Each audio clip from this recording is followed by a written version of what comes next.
இந்த ஊர் தலைவரை பார்த்து சாராய கடை இல்ல ராஜாடே ஒரு காலத்துல ஓஹோன்னு ஓன ஊர் தாண்டா இருக்குது. ஆமா பக்கத்துல வெளியில தான் வந்து கொரோனாவில சாராய கடையை வைக்க போறேன். புத வாங்கறதுக்குள்ள உடம்பு அதை நான் பாத்துக்கிறேன். சரி நீ சாராய கடை ஐயாவுக்கு பக்கத்துல சாகன கடை போட்டுறேன். மச்சான் நல்ல வேலை தான்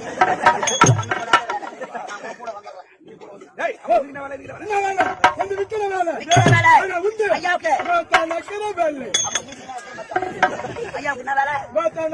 பழைய விரிச்சு போட்டா